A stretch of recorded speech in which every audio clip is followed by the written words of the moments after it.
शहीदों के लिए हमारा भी सैल्यूट है, सलाम है कि उन्होंने हमें जो कारगिल विजयी करके दिया है। नरेंद्र मोदी की नीति है इस्तेमाल करो और फेंक दो। नरेंद्र मोदी की नेतृत्व वाली बीजेपी सरकार ने फौज को आपस में लड़ा दिया है। तो शर्म आती है कि देश का प्रधानमंत्री, हमारा प्रधानमंत्री मंच पे खड़े होकर बात मुजरे की करता है। जो मोदी सरकार ने दबाव डाल के बीजेपी के जरिए फौजियों को खड़ा किया। नमस्कार, मैं हूं संजीव श्रीवास्तव। आप देख रहे हैं 4 PM news network. Narendra Modi की राजनीति हिंदू मुस्लिम से शुरू हुई और इसी ने उन्हें बार बार सफलता दिलाई। गुजरात लगातार उन्होंने इसी बल पर राज किया और फिर देश इसी बल पर जीत लिया। इसी बल पर वे देश पर राज करने लगे। 10 सालों से राज कर रहे हैं। और जो लोकसभा का 2024 का चुनाव रहा, उसमें ईसा, मूसा, राम, मुजरा सबको प्ले किया नरेंद्र मोदी ने, लेकिन सफलता इस बार नहीं मिल पाई है। और सफलता नहीं मिल पाने के बाद, कामयाबी नहीं मिल पाने के बाद, अब बहुत सारे जो इस तरीके के तीर थे उल्टे पड़ते नजर आ रहे हैं। और विपक्ष ने तो जबरदस्त ढंग से घेर रखा है। सड़क हो, सदन हो, अब 56 इंच का सीना, वो छाती ठोकना, वो अब मोदी जी नहीं कर पा रहे हैं। और अब तो घर से भी बहुत सारी आवाजें उठ रही हैं, तो अब रास्ता नहीं सूझ रहा है। और इन सब के बीच जब वो राम को लेकर पहुंचे थे अयोध्या, उस फैजाबाद सीट पर हार का सामना करना पड़ा, बद्रीनाथ में हार गए, तो फिर कहीं फौज की ओर रुख करते दिखलाई पड़ रहे हैं। कारगिल दिवस है कल, 25वां कारगिल दिवस हिंदुस्तान मनाने जा रहा है, भारत मनाने जा रहा है। और निश्चित तौर पर बड़े फक्र की बात है। कौन भूला है वो 1999, जब हमने अपने पड़ोसी देश को धूल चटाई थी और हमारे फौजियों ने तिरंगा लहरा दिया था, वो उस फतह का।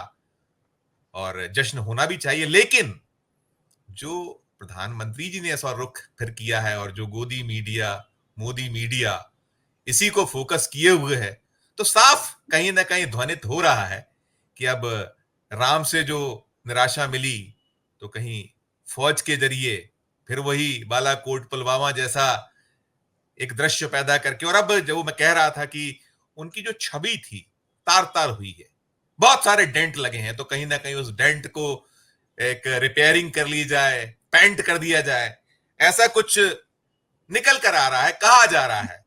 तो हमने सोचा कि चलिए आज इस विषय पर बात करते हैं कि साहेब ने फिर फौज की ओर रुख किया है, मायने क्या है। बात करने के लिए हम चलेंगे, हमारे एक खास मेहमान को हम जोड़ेंगे। खास मेहमान हमारे जुड़े हैं, अरुण दीक्षित साहब है।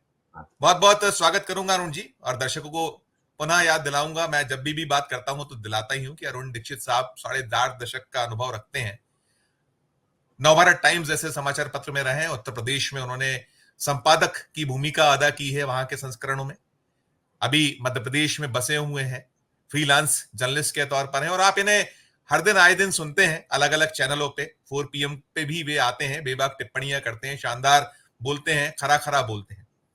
अरुण जी, जो मैंने बात कही कि कल कारगिल दिवस मनने वाला है, जब ये वीडियो लोगों के हाथ में होगा तब शायद उसकी शुरुआत हो जाएगी। प्रधानमंत्री जी कल जा रहे हैं और जो उनका तरीका है, वो जो अलग अलग अंदाज में पेश आते हैं, निकलकर ये भी आ रहा है कि कल वो वहां एक सुरंग में विस्फोट भी करेंगे। जश्न तो मनाएंगे ही मनाएंगे। कैसे देखा जाए, कैसे लिया जाए ये पूरा का पूरा जो फौज की और वापसी है, क्या टिप्पणी होगी अरुण सर? संजीव जी, शुरुआत करने से पहले मैं आपको 2024 का जो लोकसभा चुनाव का शुरू हुआ था, तो आप याद करिए, 2019 को याद करिए और फिर 24 को याद करिए। 24 पर क्या था? 24 पे था बालाकोट और पुलवामा। वो पुलवामा के जवाब में बालाकोट, तो 19 में 19 की बात कर रहा हूँ। 5 साल उसके बाद क्या हुआ कुछ नहीं पता। आज तक हमें ये नहीं पता कि जो हमारे 40 लड़के मारे गए पुलवामा में, उनके लिए विस्फोटक कहां से आया, RDX कहां से आया, क्या कोई जांच नहीं हुई। कोई उसके बारे में जांच अगर हुई तो देश को नहीं पता है। लेकिन जब 5 साल बाद आए तो वो मुद्दा तो भूल गए लोग। मुद्दा क्या आया कि राम जी चले आ रहे हैं उनकी उंगली पकड़ के, और राम जी को पकड़ के लाए और नारा दिया भक्तों ने कि जो राम को लाए हम उनको लाएंगे। लेकिन मुझे लगता है कि राम जी कहीं नाराज हो गए, क्योंकि उनको लाने का, जो दुनिया को लाए हैं, जिनसे सृष्टि चल रही है, उनको लाने का दावा करने वाले को उन्होंने थोड़ी सजा दी, पूरी नहीं दी, थोड़ी सजा दी। 273 तक पहुंचने के बजाय 240 पे रोक दिया।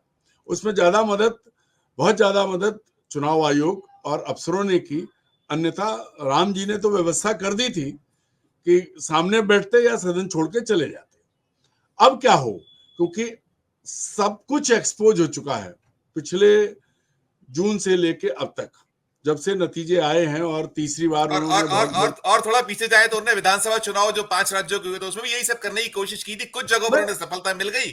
चाहे वो वही याद कीजिए ना, वो जो निकला मैं था वो जो मैं राजस्थान उसी पर से। आ रहा जी हूँ, जी मैं उसी पर आ जी रहा हूँ कि जी जब आप उन 5 राज्यों के चुनाव याद करिए जो दिसंबर में हुए, नवंबर जी दिसंबर में, तब क्या नहीं किया। मतलब हमको शर्म आती है कि देश का प्रधानमंत्री, हमारा प्रधानमंत्री मंच पे खड़े होकर बात मुजरे की करता है, बात रंगों की करता है, कपड़ों की करता है, उन्हें संडे याद आता है, उनको ये लगता है कि लूट लिया जाएगा, सब दे दिया जाएगा मुसलमानों को। मतलब बिना किसी हिचके, अरे भाई आप देश के प्रधानमंत्री हो, जो मुसलमान है वो भी इसी देश के नागरिक हैं। जब आप मंच से खड़े होकर उनको निशाना बनाओगे तो वो कहां बचेंगे, उनकी कौन मदद करेगा। लेकिन नहीं, चूंकि चुनाव जीतना था। अब राज्यों के चुनाव में तो सफलता मिल गई, एक तेलंगाना छोड़ दीजिए, तो सब, ये अलग बात है कि आज भी ईवीएम पर सवाल उठ रहे हैं, ऐसा नतीजा किसी ने नहीं सोचा था। पर ईवीएम भी, चुनाव आयोग जब अपनी जेब में हो तो क्या कर सकते हैं। पर लोकसभा आते आते वो चीजें और बढ़ी, और आप देखिए कि कहां जहां गए, जिस जगह गए, कांग्रेस, राहुल और देश का मुसलमान, बाद में ईसाइयों को भी शामिल किया उन्होंने, उनके भाषण में वो भी आए। तभी तो कहा ईसा मूसा राम तीनों आजमाए उन्होंने। सब सब पूरा खेल कर लिया उन्होंने। उसके बाद क्या हासिल हुआ, उसके बाद अगर आज वो तीसरी बार प्रधानमंत्री हैं तो घोषित पलटू राम नीतीश कुमार की मदद से और मौका परस्त चंद्रबाबू नायडू की मदद से, जो अपना अपने राज्य का हित देखते हैं। नीतीश कुमार जी के बारे में तो क्या बात की जाए। तो आज नरेंद्र मोदी कायदे से एक कठपुतली प्रधानमंत्री है, और जो बजट आया 2 दिन पहले, उसने ये प्रमाणित किया कि वो नरेंद्र मोदी जो एक अकेला सब पर भारी सीना ठोकते थे, वो अब झुके हुए हैं पांव में। एक पांव उन्होंने पकड़ा है नीतीश का, दूसरा पकड़ा है चंद्रबाबू नायडू का। ये साफ दिख रहा है, ये बजट बता रहा है, मैं नहीं बता रहा हूं, क्योंकि सरकार बनी रहे। अगर कल को ये लोग समर्थन वापस ले लेंगे तो नरेंद्र मोदी को तो कोई प्रधानमंत्री नहीं बनने देगा, बीजेपी खुद नहीं बनने देगी, ये स्थिति है। तो वैसे में क्या किया जाए, क्या करें। अभी एक और नई चीज आई है, और वो ये है कि अग्निवीर को लेकर जो मुद्दा उठ रहा है कि यही पूछने वाला था, इसी पे आता। मैं अगला सवाल मेरा यही होता है कि आप ये फौज की और वापसी हुई है, आप अग्निवीर पे तो घिरे हुए, उस पे तो आप कुछ बोलते नहीं, और आप जश्न मनाने चले जा रहे हो। कैसा, मतलब क्या चरित्र है, क्या आपका कॉन्शियस ये अलाउ नहीं करता क्या आपका? आमतौर पर संजीव जी, ये माना जाता है कि फौजी, जवान, अफसर सीधे सपाट लोग होते हैं, उन्हें राजनीति नहीं आती, वो जलेबी नहीं बना सकते, वो स्पष्ट बात करते हैं। लेकिन पिछले 10 सालों में नरेंद्र मोदी की नेतृत्व वाली बीजेपी सरकार ने फौज को आपस में लड़ा दिया है। फौज का डिवैल्यूएशन हुआ है, मैं बिल्कुल जिम्मेदारी के साथ कहता हूं। फौज की सुविधाएं कम हुई हैं, फौज में आंतरिक तनाव बढ़ा है, फौज में वरिष्ठता की अनदेखी की गई है, और कोड़ में खाज वाली स्थिति की अग्निवीर लाके। अग्निवीर योजना से मतलब आप क्या सोचते हैं, 4 साल के लिए आया लड़का, युद्ध हो जाएगा तो क्या निकाल देंगे। आपने देश की सुरक्षा को दांव पर लगा दिया है। वायदे और दावे बड़े बड़े कर रहे हैं आप, हर कोई कह रहा है। अब आपने कहलवा दिया बीएसएफ से कि 10% अग्निवीर को वो नौकरी मिल जाएगी पैरामिलिट्री फोर्सेस में। उससे पहले अंबानी अडानी के यहाँ से मैसेज आ गया था हम इन्हें सुरक्षा में रख लेंगे। लेकिन क्या कभी आपने सोचा है कि उस जवान के मन पर क्या बीत रही होगी। आप और हम देख रहे हैं, आजकल सोशल मीडिया में आ रहा है। पिछले दिनों नरेंद्र मोदी किस हद तक जा सकते हैं, या सीधे कहें किस हद तक नीचे गिर सकते हैं। इन्होंने दबाव डाल के पूर्व सैनिकों को बाहर किया, और वो अग्निवीर की वकालत करने उतर पड़े, वो भाजपा के झंडे के नीचे आ गए, चाहे भोपाल हो, यूपी हो, कहीं भी, सब भाजपा ने पुराने सैनिकों को, जो सम्मानित सैनिक थे, उनका कितना अपमान हुआ इसके बाद जब उन्होंने वकालत की, आके अग्निवीर को अच्छा बताया तो कितने सवाल पूछे गए। वो फीडबैक भी आया कि वो अब ये दांव नहीं चलने वाला, अग्निवीर पर भी गिरे हैं, चीन कहां तक घुसा है उस पर भी गिरे हैं। तो अब दांव क्या लाएं, क्योंकि थोड़े दिन बाद जो चुनाव होंगे, महाराष्ट्र उनमें सबसे बड़ा राज्य है, हरियाणा सबसे महत्वपूर्ण है, और झारखंड बीजेपी के नेताओं की गिरदर्शी उस पर है, उनके लिए भी बहुत महत्वपूर्ण है। झारखंड में वो अपनी कोशिश कर चुके हैं, आदिवासी मुख्यमंत्री को हटा के फिर वो अपनी कोर्ट से जमानत पे आके वो उन्होंने दोबारा कुर्सी हासिल कर ली अपनी। अब क्या करें, अब कौन सा उपाय चलेगा? अब हिंदू मुसलमान एक्सपोज हो गया है, लोकसभा में नहीं चला। और एक और चीज आई है इसके साथ साथ, नहीं, अभी तो आपने वो देखा, नेम प्लेट भी आप औंधे मुंह गिर गया। मैं वही कह रहा हूं कि अब बीजेपी के भीतर भी जो नेम प्लेट का मुद्दा आया, उसको आमतौर पर तो ये कहा जा रहा है कि मोदी का खेल था, लेकिन नहीं, वो बीजेपी में मोदी वर्सेस योगी की जो लड़ाई चल रही है उसका खामियाजा था। योगी की सरकार ने आदेश दिया, उसमें सुप्रीम कोर्ट ने हस्तक्षेप किया, लेकिन कोई योगी को गाली नहीं दे रहा है। आलोचना नरेंद्र मोदी की हो रही है, पूरे देश में नहीं, पूरी दुनिया में ये मुद्दा उठा कि मुसलमान फल सब्जी विक्रेता या दुकानदारों के सामने। मेरा उसमें पीछे में ये मैं कहना चाह रहा था कि देश की जनता ने उसे इस तरह से नकारा, उसकी जो, और दुनिया में तो आलोचना हो ही रही है, देश में भी आलोचना हो रही थी जी। भाई उसको निकाला ना, जो 13 लोकसभा विधानसभा चुनाव हुए उनमें 2 मिले बीजेपी को, ये भी एक वो था। तो अब करें क्या? अब नरेंद्र मोदी क्या कर सकते हैं? तो इस देश की एक दुखती रग है, वो है सेना जी। सेना को लेकर देश की जनता में आज भी सम्मान है जी। और अब मुझे लगता है कि नरेंद्र मोदी ये आखिरी दांव खेलने जा रहे हैं। वो जिस लद्दाख में जा रहे हैं, देखिए फिर वही बात आती है, लद्दाख को जवाब नहीं दिया ना कोई जवाब, वो कब से मांग रहा है जवाब।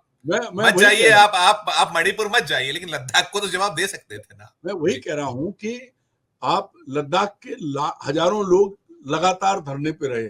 सोनम वांगचुक ने 21 दिन का अनशन किया, आमरण अनशन किया। आज भी वो कहते हैं कि जो आपने राज्य का दर्जा खत्म करके केंद्र शासित प्रदेश बनाते समय जो बातें कही थी, बीजेपी ने जो आश्वासन दिए थे, उन्हें ही पूरा कर दीजिए। वो कुछ और नहीं मांग रहे हैं। तो आप वहां जा रहे हैं, वहां जो मेरे को जानकारी मिली है सरकारी सूत्रों से कि वहां कारगिल के समय कौन प्रधानमंत्री था देश का? अटल बिहारी वाजपेयी प्रधानमंत्री थे।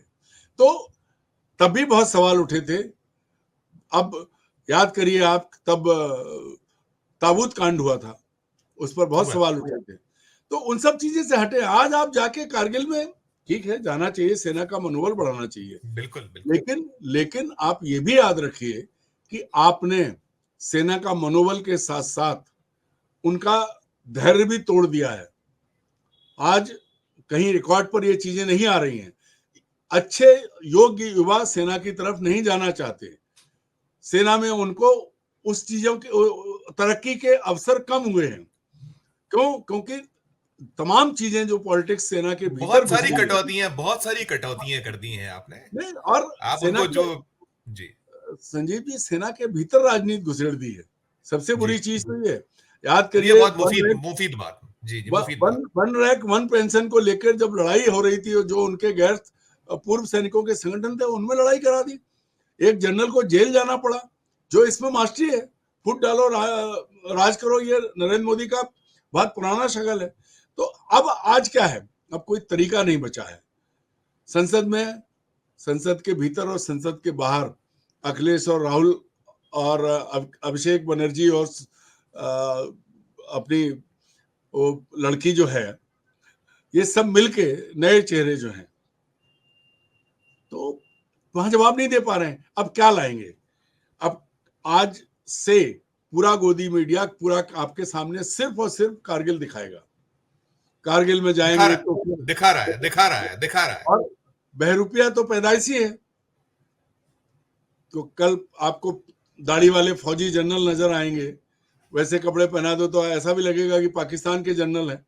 तो ये जो चीज है, इससे हासिल करने की जो उनका टारगेट है, जो आपने जो बात पकड़ी उनका टारगेट ये है कि अब आर्मी के जरिए, नवंबर दिसंबर में चुनाव है, शायद नवंबर में है, तो 2-3 महीने में आर्मी के जरिए इस तरह का माहौल क्रिएट करें जिससे इन राज्यों में फायदा मिले, भावनाओं को जागृत किया जाए, भावनाओं को इस तरीके से। जी एक आप समझिए, हरियाणा जो वो राज्य है जिसके हर घर में फौजी है, जी, महाराष्ट्र की महार रेजिमेंट अपनी वीरता के लिए जानी जाती है, वहां भी फौजी कम नहीं है। अकेले फौजी नहीं सर, किसान भी है वहां, किसान भी बहुतायत है। कल दिखा दिया उस किसान ने, कल दिखाया, हमने देखा संसद में वो दृश्य। उस पर मैं आगे बात करने वाला था। अब ये क्या है कि झारखंड में भी ऐसा नहीं कि आदिवासी फौज में नहीं है, तो अब फौज के जरिए, चूंकि फौज के नाम पे सब इकट्ठे हो जाते हैं, फौज पर कोई बात आती है तो सब बाकी चीजें भूल के, इसीलिए किसी ने खुल के नहीं पूछा आज तक। अब पूछ रहे हैं कि भैया पुलवामा कांड का क्या हुआ, क्या निकला उसमें, कोई नहीं बता रहा है, नहीं बताएंगे। तो आज इनके पास और कोई विकल्प नहीं बचा। अब ये फौज के पीछे खड़े होंगे, फौज की कोई ना कोई चीज को आगे लाके उस पर खेलने की कोशिश करेंगे। लेकिन जितना मुझे पता है, जो आज की परिस्थिति फौज की है संजीव जी, अब फौज इनके बहकावे में आने वाली नहीं है। और जो मीडिया लगातार इनको हीरो बना रहा था, उसने बीच बीच में वो सच भी दिखाया है। फौज की बहुत सारी बातें, देश का मामला है, हमारे सम्मान का मामला है, हमारी सुरक्षा का मामला है, मुझे बहुत कुछ पता है, मैं यहाँ बात नहीं करूंगा, सार्वजनिक मंच पर हम लोग बात नहीं करना चाहेंगे। हम बहुत सम्मान करते हैं सर, हम उन शहीदों के लिए हमारा भी सैल्यूट है, सलाम है कि उन्होंने हमें जो कारगिल विजयी करके दिया, युद्ध जो जीता हमारा पाकिस्तान से, फतह किया, हम उनके लिए ऋणी है देश उनके ऊपर, हम उनपे वही कहूंगा सैल्यूट करते हैं उनको। लेकिन इस आड़ में राजनीति, और अरुण सर एक चीज और भी है, मैं आप क्योंकि बहुत लंबे वक्त तक आपने सेना को कवर किया है, ये जो अब होने लगा है, क्या पूर्व जो सैनिक हैं, जैसे आपने कहा वो आके खड़े हो गए, उन्होंने प्रेस कॉन्फ्रेंस कर ली अग्निवीर योजना का, जिन्होंने डिफेंड किया कि बहुत अच्छी है, हम देख रहे हैं कि ये पूरे के पूरे वो उस दौर में जो जिन्होंने लड़ा था, फौज फतेह किया था कारगिल युद्ध जो पाकिस्तान से, वो लोग खड़े होकर इंटरव्यूज दे रहे हैं, उनके बच्चे जो आज हैं सेना में वो दे रहे हैं। कैसे देखेंगे कि इसको लेकर क्या कहिएगा? जो आपने एक राजनीति की बात की, उसी संदर्भ में मेरा प्रश्न है, ये क्या उचित है? संजीव जी, एक पक्ष ये है जो मोदी सरकार ने दबाव डाल के बीजेपी के जरिए फौजियों को खड़ा किया, दूसरा पक्ष है जिस तक हम और आप पहुंचे नहीं हैं। पहली बार सेना के जवान, जिनको अदर रैंक्स कहते हैं, जेसीओ एनसीओ जो कहलाते हैं, नॉन कमीशन्ड अफसर, जूनियर कमीशन्ड अफसर और जवान, सब खुल के आलोचना कर रहे हैं इन जनरलों की। जो बड़े बड़े अफसर आए, ब्रिगेडियर, कर्नल और जनरल, इनकी ऐसे जूते मार रहे हैं सोशल मीडिया के जरिए, चुनौतियां दे रहे हैं। ये जो खाई, अब ये जो आए और बड़े कॉलर ऊंचे करके उन्होंने अग्निवीर की तारीफ की, वो अब अपने साथियों का जवाब नहीं दे पा रहे हैं। देखिए, फौज में अफसर की भूमिका बहुत है, लीडर होता है, लेकिन लड़ता कौन है? लड़ता तो जवान है। अब वो जवान अपने इन अफसरों से सवाल पूछ रहा है। मैंने कई वीडियो देखे हैं, मुझे भेजे गए हैं, हमारी आपकी बातचीत हुई थी, उसको हजारों जवानों ने देखा और बहुत सर्कुलेट हुआ, उनके मैसेज आए हैं मेरे पास, और उन्होंने जिस भाषा का इस्तेमाल किया, और कहते हैं कि हम आई एम सॉरी कि सर हमें ये करना पड़ रहा है, भरपूर लिख के गालियां दे रहे हैं जनरलों को, कह रहे हैं कि जनरल तुम ऊपर बढ़ गए, तुमने फायदा उठाया, जवान के लिए क्या किया, आज उनसे सवाल पूछ रहे हैं। तो एक दरअसल क्या है कि नरेंद्र मोदी की नीति है, इस्तेमाल करो और फेंक दो, और इसमें फौज का सबसे ज्यादा इस्तेमाल उन्होंने किया है। देखिए, साथी दलों के साथ उन्होंने जो किया है, आप देखिए, चाहे वो बिहार के दल हों, चाहे वो मध्य प्रदेश के लोग हों, गुजरात के हों, महाराष्ट्र के हों, हर जगह बाला साहब ठाकरे की शिवसेना बंटवा दी। तो इनको अपने हित के आगे कुछ नहीं दिखता है। अब पहली बार ये गए फौज के उसमें, अब ये फौज के पीछे खड़े होने की कोशिश करेंगे, और इतना साफ है कि अब ना तो फौज उस तरह की। अरुण जी गए तो पहले भी हैं, वही जो आपने नौटंकी की बात कही कि वो जो एक वो पूरा का पूरा जो चरित्र अपने इस्तेमाल करते हैं, कि उन्होंने तो क्या वो फाइटर प्लेन भी उड़ा डाला था, उन्होंने और भी क्या क्या कुछ हमने देखा है देश ने। ठीक है, आपको सेना का मनोबल बढ़ाना चाहिए, और मैं पुनः कहूंगा 4 PM जो हमारा ये कारगिल फतह युद्ध कर किया था, जो पाकिस्तान को हराया था, हम उन सब जो शहीद हुए उनको श्रद्धा सुमन अर्पित करते हैं। हम जो उनके परिजन हैं, परिवारजन हैं, उनको नमन करते हैं, उनको सैल्यूट करते हैं। साथ साथ हम जो उस घायल लोग थे या जो वो है उनको भी हम प्रणाम करते हैं, लेकिन सवाल वही है कि ये राजनीति है इसकी आड़ में ये कम से कम ना हो। वो उनको क्या वो परिवारजन जो हैं जिन्होंने अपने देश के लिए कुर्बान किए लालों को, उनके मन आज क्या कहते होंगे, कैसे देखते होंगे वो ये सब जो हो रहा है। संजीव जी, मैं वही बात आपने जो कही, आज भी 25 साल बाद आज भी करगिल में लड़ने वाले जवान दुखी हैं। उनके साथ जो उनका जिस तरह की चीजें थी, जो उनको मिलना चाहिए था, जो उनका सम्मान होना चाहिए था, अभी भी बहुत से ऐसे हैं जो घायल हुए, जिनका एम्प्लॉयमेंट नहीं हुआ, जिनको पूरी तरह से पुनर्वास जिनका नहीं हुआ। तो सेना के जवानों को लेकर के हमारे सबके मन में सब आज भी सेना को सर पे बैठाते हैं, और उस सेना का इस्तेमाल किया नरेंद्र मोदी ने, ये मैसेज जा चुका है। ये कब गया है? ये बालाकोट और पुलवामा के बीच में गया है, और भीतर सेना के जवान को पता है कि उसका क्या नुकसान हुआ है। कैंटोनमेंट खत्म किए गए हैं, उनके अधिकारों में सेना की जमीन कम की जा रही है, तमाम चीजें हैं। जो कैंटीन में जो सामान मिलता था एक जवान को, वो तक उसकी भी सीमा बांध दी गई है। इतनी बंदिशें पिछले 10 साल में सैनिकों पे, सेना में, तीनों अंगों में लगाई गई हैं कि अंदर अंदर बहुत दुखी है। तो ये अब अगर ये सोच रहे हो कि सेना का जवान सीधा है, चाहे नौसेना हो चाहे वायुसेना हो, और जो सबसे बड़ी चीज इन्होंने की वो की, इन्होंने जो सेना का सिस्टम था तीनों अंगों में, कई जगह वरिष्ठता को अनदेखा किया है, मनमानी की है। नरेंद्र मोदी किस बात के लिए जाने जाते हैं? नरेंद्र मोदी इस बात के लिए जाने जाते हैं, बिना किसी से पूछे वो आके अचानक फैसला कर देते हैं। जैसे नोटबंदी आई, जी, अचानक खड़े हो गए आके। ठीक ऐसे ही वो अग्निवीर योजना लाए थे। मैं यही पूछने जा रहा हूं। मैं यही अंतिम सवाल मेरा यही होगा कि सच्ची श्रद्धांजलि ये नहीं होगी उन जो हमारे वीरों के लिए कि कल जाएं और जाके वहां घोषणा कर दें कि अग्निवीर योजना वापस, वो होगा ना सच्ची, अगर आप मन से तन से उनके प्रति सचमुच कोई श्रद्धा प्रकट करने जा रहे हैं। क्या कहिएगा अरुण सर? मैं कहूंगा कि आज देखिए, सेना कमजोर होती है तो क्या होता है। सबसे ज्वलंत उदाहरण जो है वो है पुतिन का। यूक्रेन जरा सा देश है, लेकिन उनका मनोबल नहीं गिरा है। और रूस इतना बड़ा देश है, चूंकि गलत लड़ाई लड़ रहा है रूस, इसलिए वहां पर सेना कमजोर हो रही, दूसरे देशों के भाड़े के सैनिक ला रहे हैं, और आज उन्हें अपने जनरल हटाने पड़े। ये एक सबसे बड़ी चीज है, ये नरेंद्र मोदी को समझना चाहिए। जब इन्होंने जाकर पुतिन को गले लगाया था इस महीने की शुरुआत में, तो पूरी दुनिया में थू थू हुई थी। आज ये सेना के पास पहुंचे हैं, ये दिखाना चाहते हैं कि हम सेना के साथ हैं, सेना के बीच में हैं।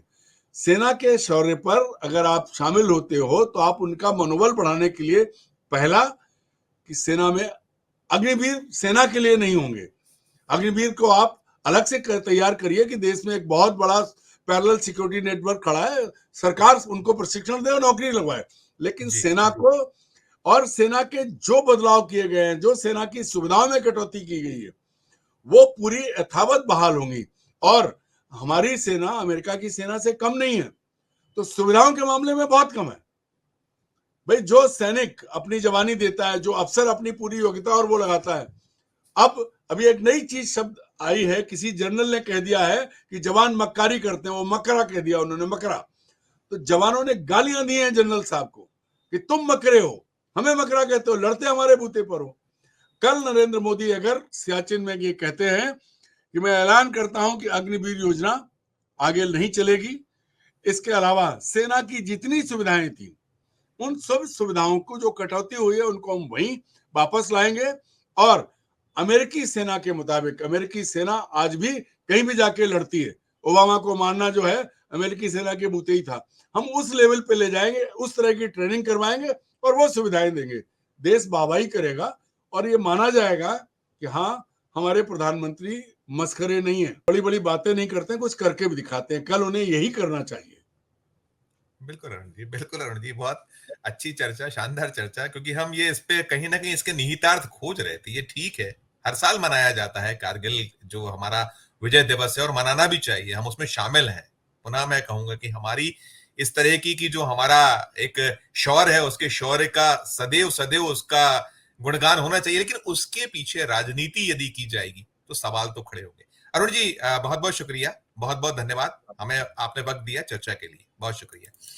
तो ये थे अरुण जी, और बात वही कि कम से कम आप अब तो सेना का उपयोग अपनी राजनीति को चमकाने के लिए नहीं कीजिए साहेब। इस जो एक बहुत महत्वपूर्ण हमारा जो सुरक्षा से जुड़ा मामला है, इसको बख्श दीजिए। और सचमुच यदि आप इसके प्रति कहीं सहानुभूति रखते हैं, इसको कहीं आप और पुष्पित पल्लवित करना चाहते हैं, तो अग्निवीर जैसी योजना है, जरूर सबसे पहले समाप्त करने का ऐलान कल ही कीजिए। इस चर्चा में इतना ही। हम फिर किसी नए विषय, किसी नई चर्चा के साथ आपके समक्ष उपस्थित होंगे। हमारा अनुरोध कि हमारे चैनल को लाइक कीजिए, सब्सक्राइब कीजिए, और यदि ज्वाइन का बटन नहीं दबाया तो ज्वाइन का बटन भी जरूर दबाइए। और साथ साथ हमारे इस वीडियो के डिस्क्रिप्शन बॉक्स में जाकर ये कमेंट जरूर कीजिए कि ये चर्चा आपको कैसी लगी। प्यार और स्नेह बनाए रखिए और देखते रहिए 4 PM न्यूज नेटवर्क। धन्यवाद, नमस्कार।